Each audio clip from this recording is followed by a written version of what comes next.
There was an MS-13 gang member that was caught traveling with the migrant caravan. The health situation is dire as the migrants continue to overwhelm our southern border. President Trump will head to Argentina for the annual G20 summit. He's expected to meet with several world leaders, including Russian President Vladimir Putin. President Trump has answered Robert Mueller's questions, but Democrats say it's still not enough. Congress is really running out of runway to take off any serious investigation. That takes time. House Democrats have formally nominated Nancy Pelosi to be Speaker next year. Are there dissenters? Yes, but I expect to have a powerful vote as we go forward. It's beginning to look a lot like Christmas. The President and First Lady taking part in the 96th annual National Christmas Tree Lighting. May this Christmas season bring peace to your hearts, cheer to your spirit, and joy to the world. Just like fire.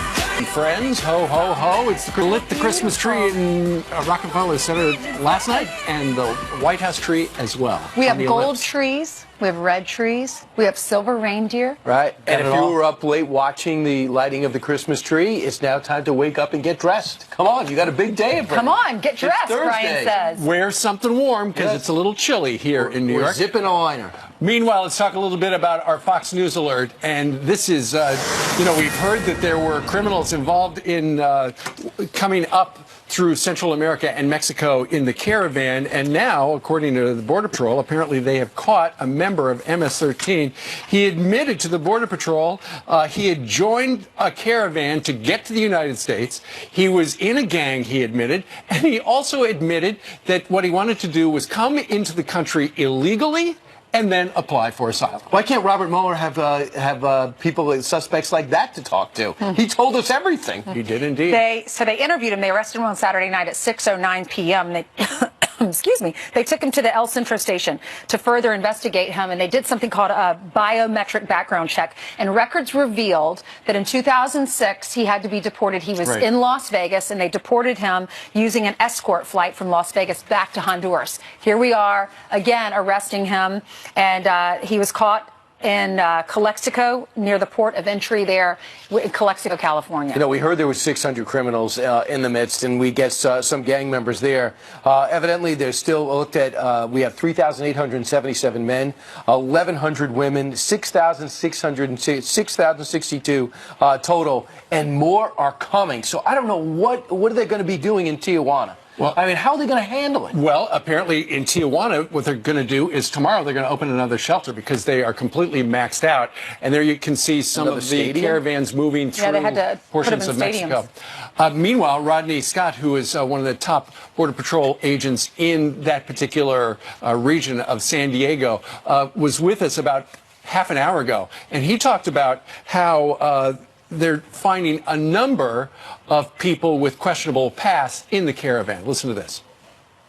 Getting criminal history on individuals in other countries is quite difficult, and also it's by admission. So we had the MS-13 member. There's another 18th Street gang member, self-professed, claims to have murdered somebody and been in prison before, but tracking down those records is difficult. So we're preparing accordingly. We watched this migrant caravan, which is different than any other just by volume and the propensity for violence. We watched them violently push across 2 international borders and come up through Mexico. So we did significant intel briefings with our personnel and made sure that we were ready. Yeah, you know, and we have troops, but the troops are in Texas, McAllen, Texas.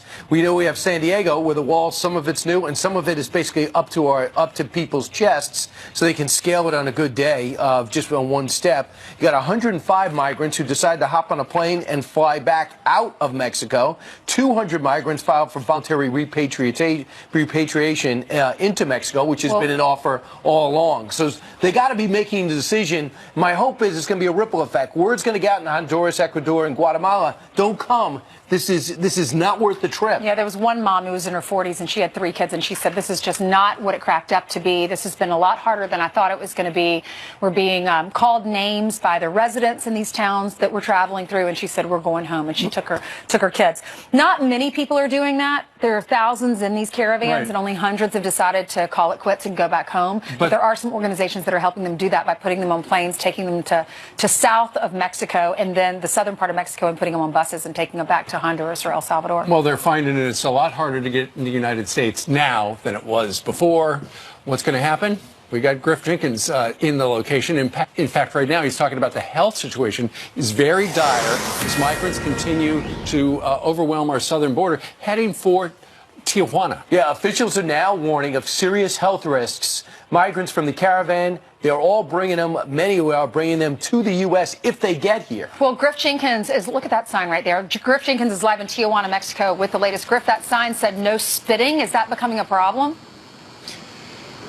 Of course it is, guys. It says prohibido escupir, no spitting, because they're coughing rampantly and they're spitting on the ground. Let me just try and give you some perspective. If you look down here, you see this white tent down there? There's one walk-in vehicle that has one bed and one tent. That is Tijuana's health officials, and that is what they're trying to service 6,000 people in this tent city. Let me show you the numbers that Tijuana's health department spokesman gave me yesterday. Of the 2,267 migrants that they have treated here, they know that over 60% have respiratory infections. There have been 3 confirmed cases of tuberculosis. There have been 4 cases of HIV/AIDS, 101 cases of lice, and 4 cases of chickenpox. And they're really worried about hepatitis becoming a very serious problem because you've got 6,000 people packed into a space for 1,000, and you've only got 35 bathrooms. Do the math. That's like 171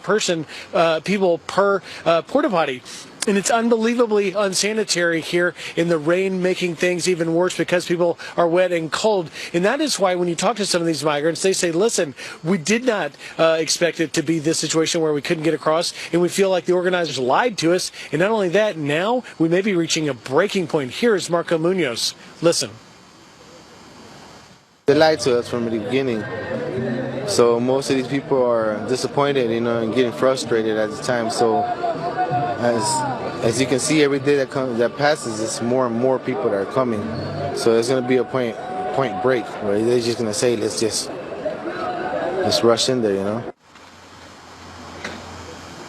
Finally, one thing to consider, if they do end up moving them from this location, which we have been hearing a lot of reports of, it'll be interesting to see how that goes, because it could be a lot of problems, because the migrants here are not entirely trustful of the Mexican officials. They may feel like they're being deported. That, of course, coming on the heels of the fact that everyone in here is already sick and needs any help they can get. By the way, final point, and that is Tijuana is the only health officials here. There is no federal assistance going on right now. So the situation is going to be worse and fluid, guys. It is dire. All right, Griff, thank you very much.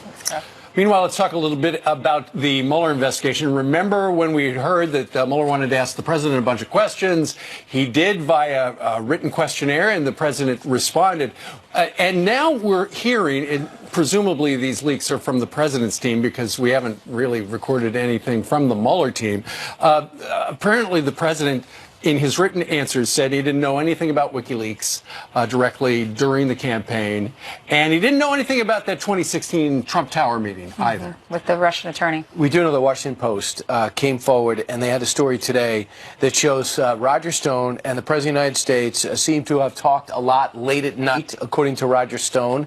Unknown callers have popped up. He says, I did call a lot to Trump Tower, and since the President doesn't email, I would read to his assistant, who we all know her name, and he said, this is my idea of what you should be doing on the campaign. This is in 2016. But they did exchange a lot of calls, according to Roger Stone and this story. So it come down to 2 themes over the last few days. Jerome Corsi, Roger Stone, and the president. How often did they talk, and what did they know about Julian Assange? At the very least, they're bragging about a relationship they had.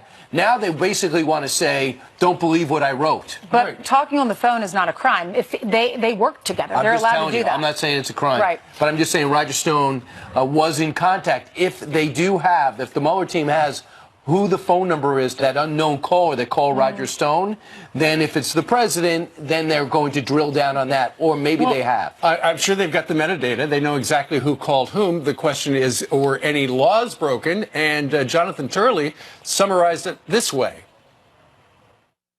This begin to get boiled down to some central questions, and those are true or false. Does Mueller have evidence that the president was involved in these things? When did the Trump officials, if at any time, know about the hacking before it was released? The problem Mueller has is that if the narrative is that some Trump associates wanted the WikiLeaks information, that's not enough. It's not a crime. I mean, Clinton's people went to Russia to find dirt on Trump. That happens in politics. Political gossip, and that is not why you spend $40 million on a 3-year investigation. This is what Roger Stone and Jerome Corsi do. They write books about it. This is what they think. This is their theories. There is interaction with the president. It doesn't mean they were calling the shots. Dave Bossie, Corey Lewandowski, Kellyanne Conway, Steve Bannon, those are the ones that were calling the shots, not these kids. Jonathan Turley said he hopes the investigation, you asked him that question, when will this end? And he said it's probably going to end. This is his take. He hopes, or he thinks it will end by the end of the year, because Democrats take over in January. It wouldn't look good if Mueller... Well, they've talked to the president, and he's the last one you would think that they would talk to, so stay tuned. Right. You were glad I asked that question. I loved that question, because I think we all wanted all to be over, right? We want to focus on policy and not investigations. All right. Jillian joins us right now with some news from the Pentagon. That's right. Good morning. And we now know the names of the 3 U.S. Special Ops killed on the deadliest day in Afghanistan this year. There you see their faces. Army Captain Andrew Ross, Army Sergeant First Class Eric Amond, and Air Force Staff Sergeant Dylan Elchin died after their vehicle hit a roadside bomb. 3 other American soldiers and a contractor were also hurt in the explosion in Ghazni, a city south of Kabul. 12 American heroes have died in Afghanistan this year. Now to a Fox News alert. The Chinese government is stopping this scientist's work on making genetically edited babies. The country's leaders ordering an investigation, calling the practice illegal and unacceptable. The first gene-edited babies, a pair of twin girls, were born this month. The medical team says there's another baby on the way. Gene editing is banned in the U.S. In a couple hours, President Trump will head to Argentina for the annual G20 summit. He's expected to meet with several world leaders, including Russian President Vladimir Putin. According to the Kremlin, they will discuss anti-terrorism efforts, Syria, and North Korean denuclearization. President Trump will also hold talks with Chinese President Xi Jinping over the trade war.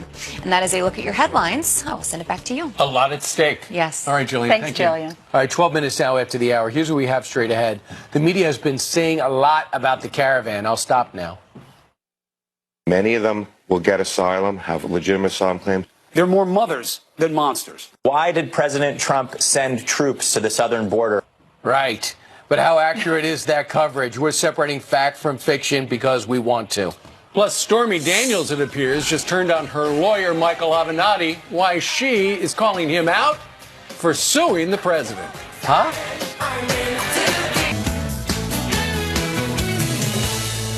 All right, the migrant caravan dominating the news cycle as the crisis at our southern border continues. But how much of the media coverage is accurate? Here to separate fact from fiction, Republican strategist and executive director of Accuracy in Media, Gus Portella, joins us from D.C. Gus, good morning to you.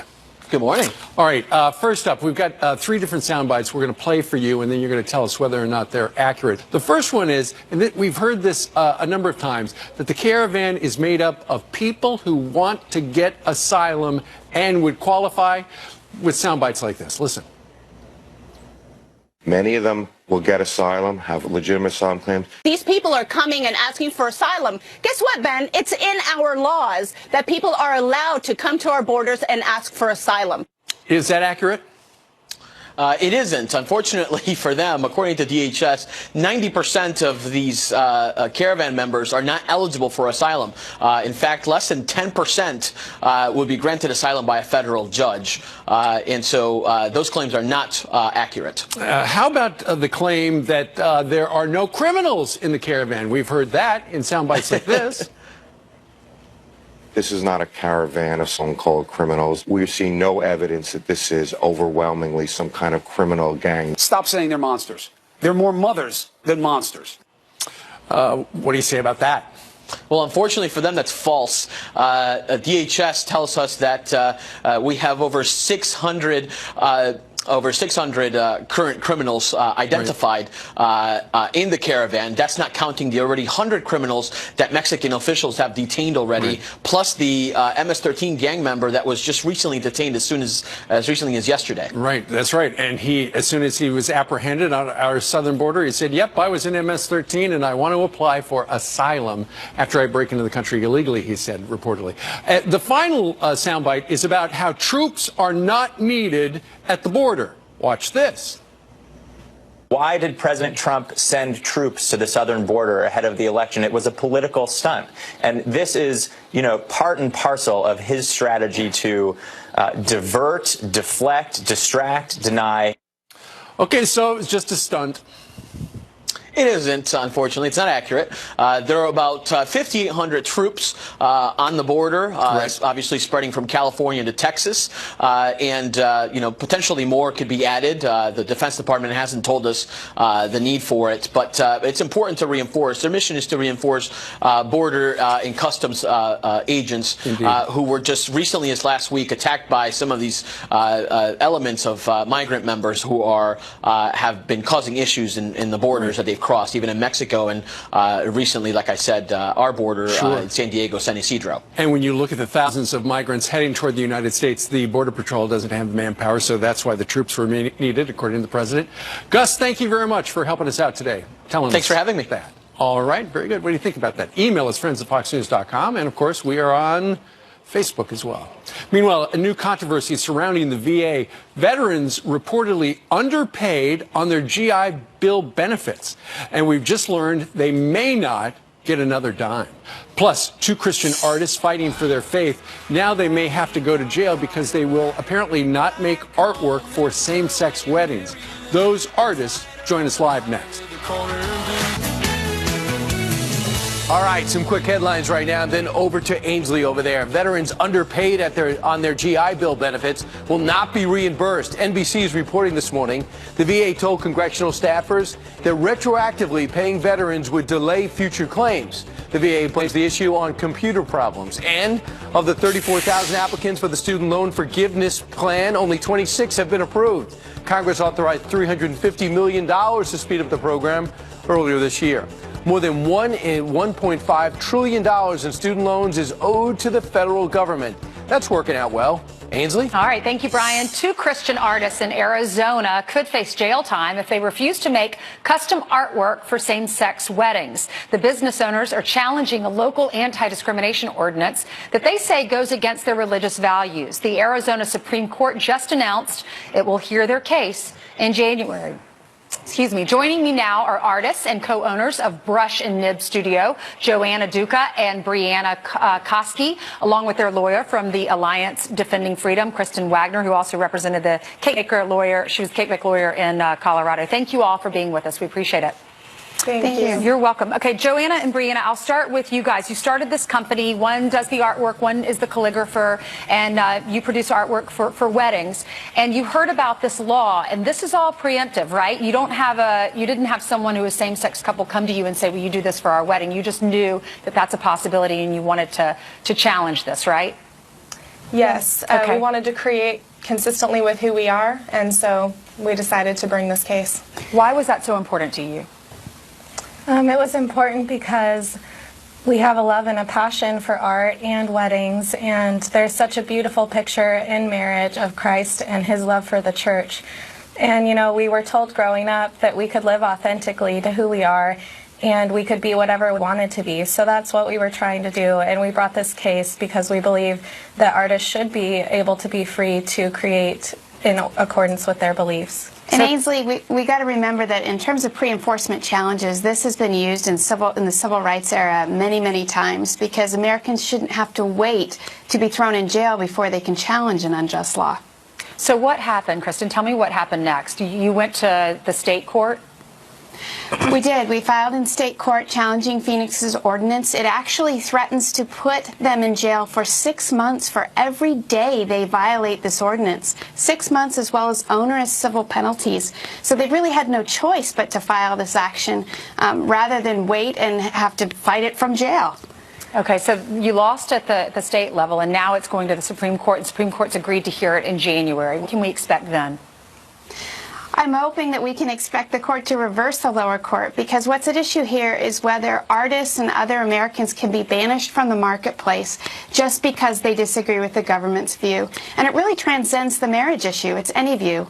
Artists cannot be coerced to express messages that violate their core convictions, no matter what side of the debate they're on. The attorney, Eric Fraser, who is representing Phoenix, he says they want the court system, talking about you guys, they want the court system to give them a blank check to refuse service to any same-sex couple that is requesting custom wedding products. There is no principled way to distinguish between discrimination on the basis on sexual orientation versus discrimination on other bases, such as race or even religion. Do you understand what he is saying? Do you understand the other side?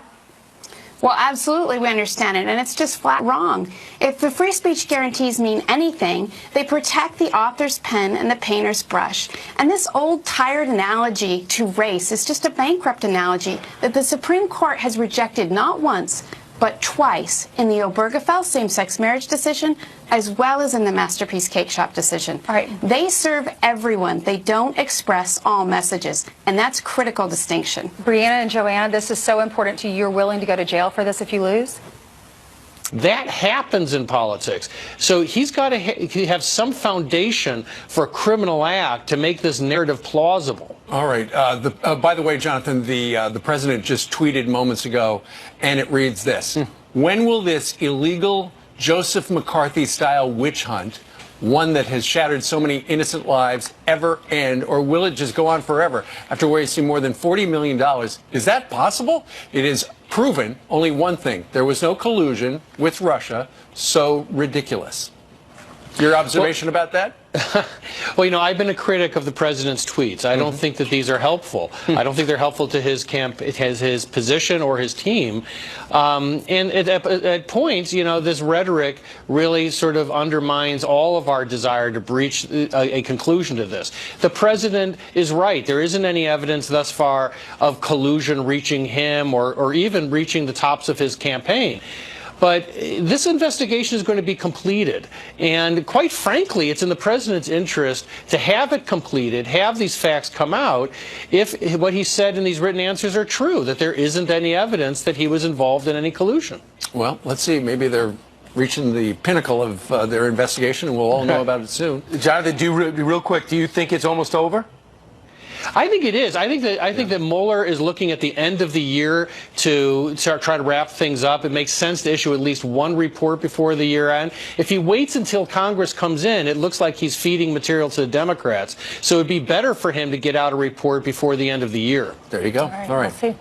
Thank you, Jonathan.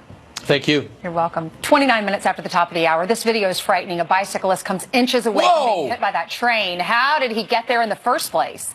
Plus, an MS-13 member caught in the caravan, apparently, and Homeland Security says the problem is only going to get worse. San Diego Border Patrol Chief Rodney Scott here with reaction. Coming up next. It's frustrating when you can't see. Fox News alert, border agents arrest an MS-13 gang member traveling apparently with one of the migrant caravans as the Department of Homeland Security warns this problem will only get worse. Rodney Scott is the Chief Patrol Agent at the San Diego Sector, U.S. Border Patrol. He joins us now with the latest. Rodney, I'm watching last night and I'm seeing that the wall's been effective really since Sunday as a deterrent. But it turns out there's a whole group going around the wall. How far do they have to travel to go around that barrier? So that's a great question. Again, thank you for having me on this morning.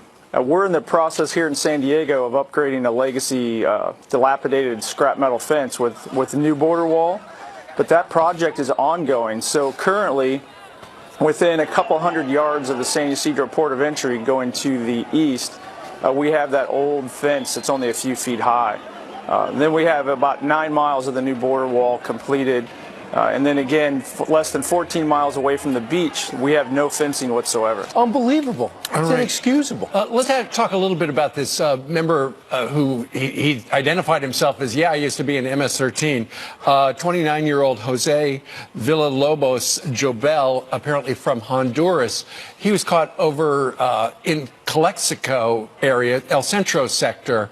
Was he part of the caravan in Tijuana and just went out that way, or from one of the other caravans? No, it's hard to say, to be quite honest. One of the best ways we identify the caravan members is by their own admission. We do work with the government of Mexico and a lot of NGOs to try to get more evidence behind that, but for the most part, it's based on their own statements. Okay, we know. My belief. Go ahead, I'm sorry. So let's talk about some of the troops that are down there, because the president says he might extend deployment for thousands of active duty troops. We were told they were going to be able to go home for Christmas, and he says if the problem still exists there, because some of these migrant workers say they're going to be there for months because they can't get asylum or can't be processed that quickly to get through to the United States. He says that he might have to keep the troops down there till January. Can you elaborate on this? So I can't really speak to the negotiations between DOD and DHS. My job as the chief here is to outline my requirements. The situation here is actually worse than it was last Sunday. Another 1,200 migrants have showed up in Tijuana. We've also started to get into our rainy season. It's actually raining right now in San Diego, which is fairly rare, and it's starting to cool off.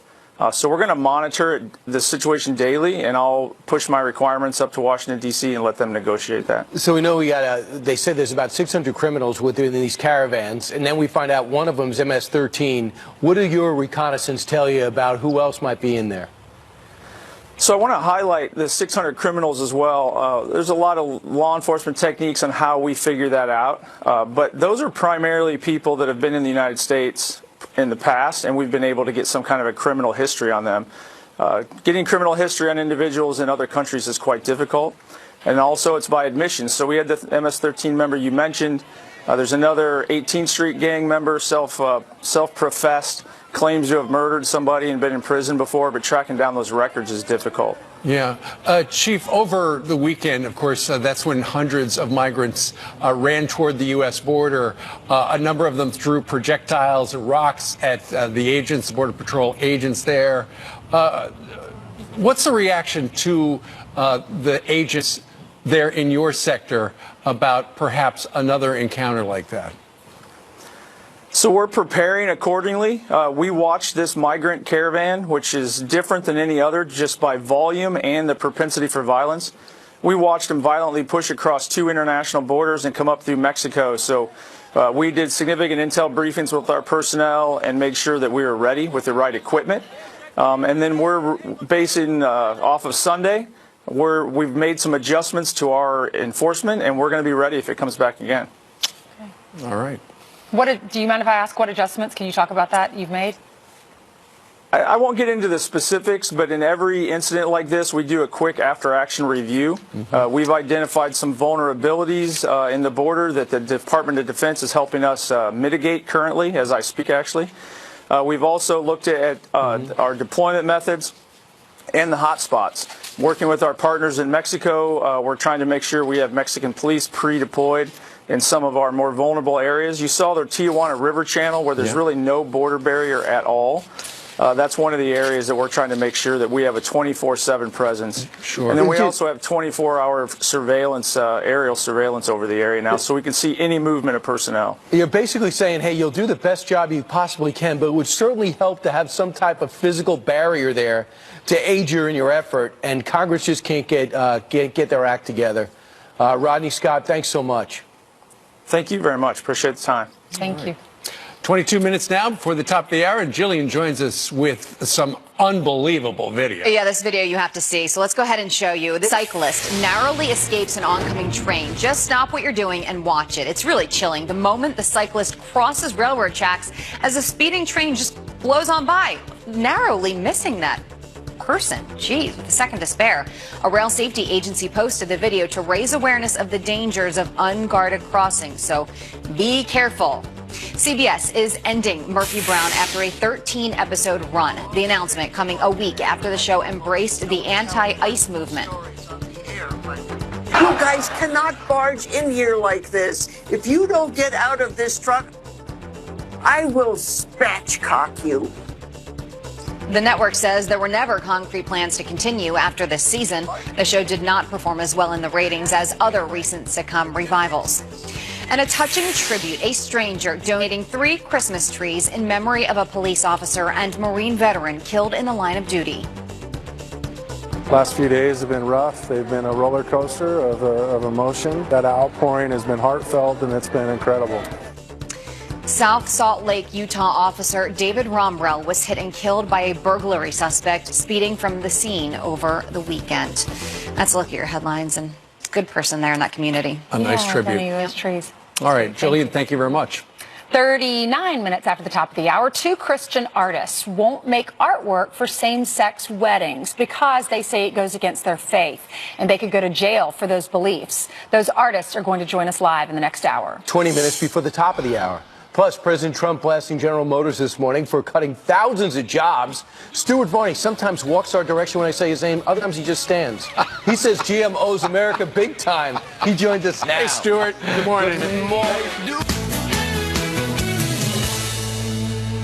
President Trump blasting GM's move to close plants and cut more than 14,000 jobs. He tweeted, General Motors is very counter to what other auto and other companies are doing. Big Steel is opening and renovating plants all over the country. Auto companies are pouring into the U.S., including BMW, which just announced a major new plant. The USA is booming. All right, here to react to host of Varney and Company on the Fox Business Network, Stuart Varney. Stuart, the president and actually Chuck Schumer are actually on the same page on this. Yeah. They're upset with what GM's decision is right before Christmas. Hey, 15,000 people go jump in a lake. Well, it's okay. That's pretty strong stuff there, Brian. It's a fight. It's a fight between General Motors, which believes it is defending its economic, financial interests and trying to stay competitive, versus President Trump, who is defending his growth program, defending manufacturing in America, and really defending his political interests as well. Mm-hmm. Frankly, I'm on the fence. That's not because you love the free market. Well, look,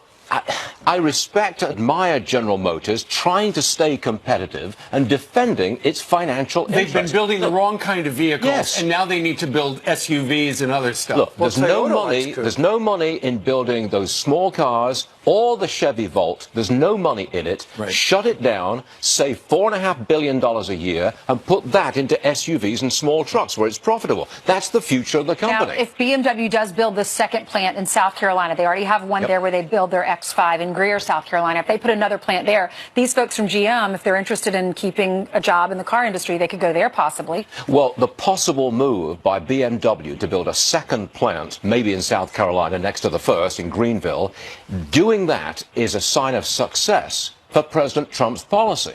He's saying, look, we're going to stick tariffs on you guys if you keep trying to export your stuff from Europe to over here. Right. Build it here. And BMW thinks, well, maybe we will. And that is a slap at General Motors. Well, but I'm on the fence, because I will defend President Trump's right to say, hey, look, we bailed you guys out. And cut corporate taxes. And we haven't got our money back, and we cut corporate taxes. You owe us. What do you think you're doing? Right. But at the same time, I defend the right of General Motors to defend its financial Why do you think the GM CEO is not at the auto show? Is she worried about getting questions and then her stock will go down? I think so. All right. Yes. You don't want to show up where you might get some nasty questions. Sure. Meanwhile, stocks really went through the roof yesterday, over 600 points, all based on what the Fed head kind of said.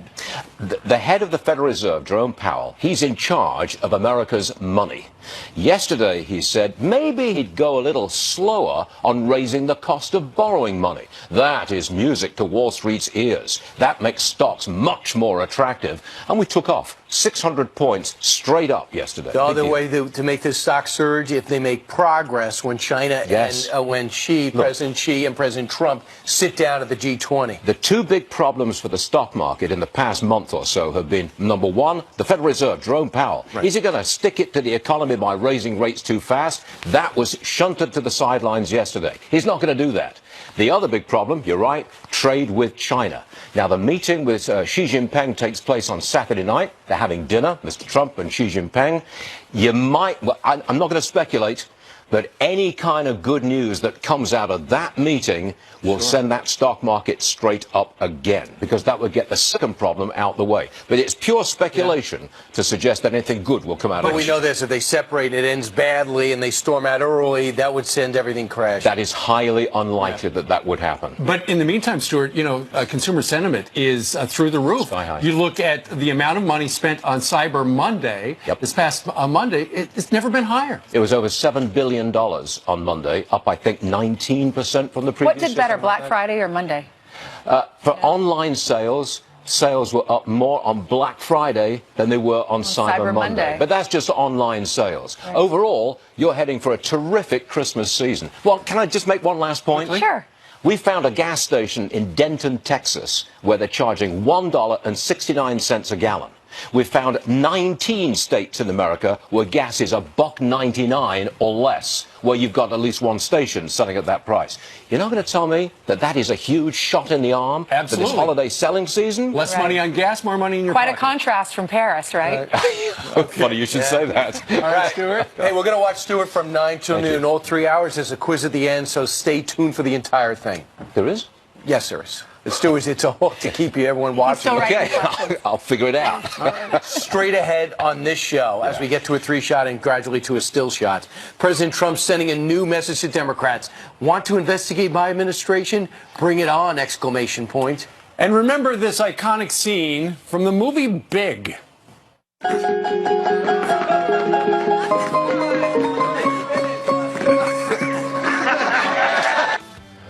Well, that toy store, FAO Schwarz, is back in business in New York City. Good Rob, job. Jilly, and Carly got an exclusive look. Crossing over. They're going to take us inside that. Coming up next.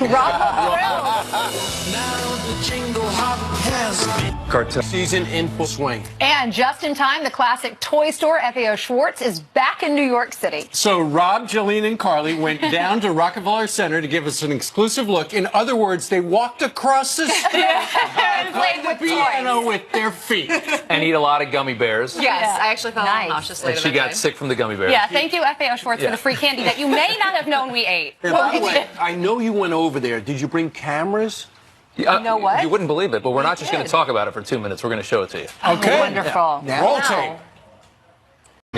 Did you have one of these when you were a kid? Let me make you some food. Oh, please do. This store has a lot of history, and it's new to Rockefeller Center, but it is not new to New York. No, FAO Schwarz has actually been around since 1862, and you know we closed our doors in 2015, and we're so excited to be back here today at Rockefeller Center. We're an iconic store to New York City and beloved, and there's so many memories that people have of our history and new memories that we're waiting to, you know, create with the kids. How about card tricks? Should I see card tricks? We're good. Stop. Right there? We won't use that when I can see it. Take the next one. Look at it, show it to everybody else. Remember it, put it right back where you got it. Oh. Did you pick the 3 of clubs? What? Wow. That's weird, right? Is that the close these up? Plastic beach here. Oh, it's made. Oh my God, what are you doing here? Stop, Jillian. You shop here? It's always funny when you run into your friends at the grocery store.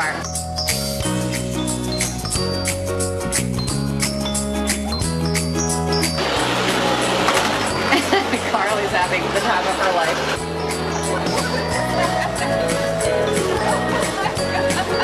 I'm a big 80s movie lover, and I love Tom Hanks. Yes. And I remember Big. Of course. And I remember that piano.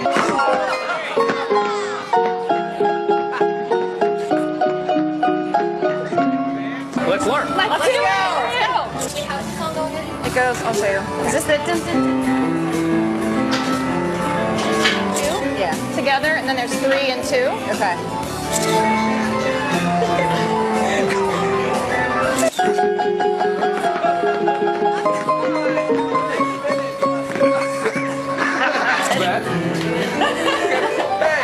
There you go. Ever since I saw Big in the 1980s, I've wanted to play on that piano, and I finally did it all these years later. Finally, unsuccessfully. But a childhood dream come true. That's right. I think we did a pretty good job. I think you did too. All right.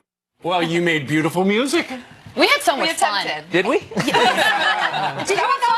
I was had fun. fun. It was a good So the time. old Yeah. store, I want to hear what the new store looks like. I've heard it's really long lines right now, so maybe until after Christmas. Crazy long. But when you walked in the old store, there were stuffed animals and then the candy. And upstairs was the piano and all the toys. Yeah. What's it like now? Pretty much Similar. like that. It's just tight. Like, I mean, it just feels small. It's like I think they need a little bit more space, but it's. We're just glad it's back open because pretty remember when it cool. closed, everyone across the country was so sad because we love this iconic movie. And then we lost Toys R Us. Yeah. Yeah. And so now this is a place to go because there are no more Toys R Us. I think that they're probably This gonna be spun places off. to They were Tesco. all owned by the same business, and then they spun this off into its own thing. And It's not just a store. It's a special It's an event. experience, really. And if you're going to go right now, as you mentioned, the long lines, go early. Well, it's a movie that's Like been right that now. we've all watched. A movie that we've all watched that's been based in New York. Like you can't ever close down the Plaza because of Home Alone. You can't ever close down FAO Schwartz because of Big, and you can't close down Macy's because of Miracle on 34th Street. So That's true. Now Our we have thanks, that. our thanks to Kim Walker, the producer that put this together. It was the first time she put together a story, and she did a very good job. Yes, Did a great exactly. job. Good job. Very good.